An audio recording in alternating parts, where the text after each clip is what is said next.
ইস্টবেঙ্গলে আবারও কি আগমন ঘটতে পারে শ্রী সিমেন্টের?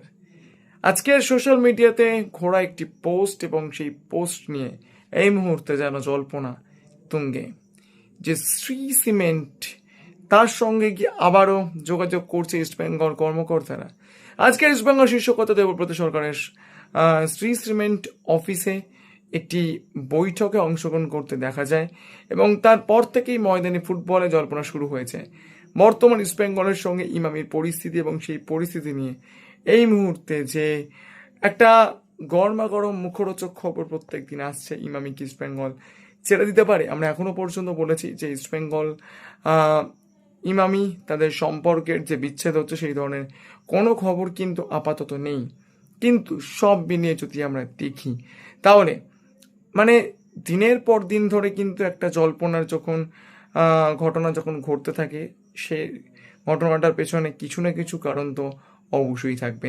তো ইমামি অবশ্যই তাদের যেটা মূল বক্তব্য যে ভারতীয় ফুটবলের রোড ম্যাপ এবং সেখান থেকে প্রফিট না আসা, এইটা একটা ড্রব্যাক।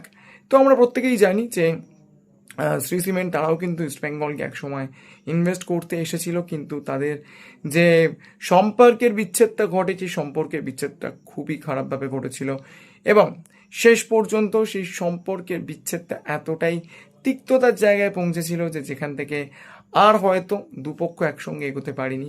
এমনও শোনা গিয়েছিল যে শ্রী সিমেন্ট ইস্টবেঙ্গল ক্লাবটি দখল করতে চায়। ইস্টবেঙ্গল শীর্ষকর্তা দেবব্রত সরকারের মুখ থেকেই আমরা এই ধরনের মন্তব্য শুনেছিলাম। তো যাই হোক, এই মুহূর্তে ইস্টবেঙ্গল এবং ইমামির সম্পর্ক যেরকমই থাকুক না কেন, শ্রী সিমেন্টের সঙ্গে নতুন করে ইস্টবেঙ্গল কর্মকর্তার বৈঠকের যোগ নতুন করে কিন্তু যেন একটা ধোঁয়াশার মাত্রা যোগ করছে।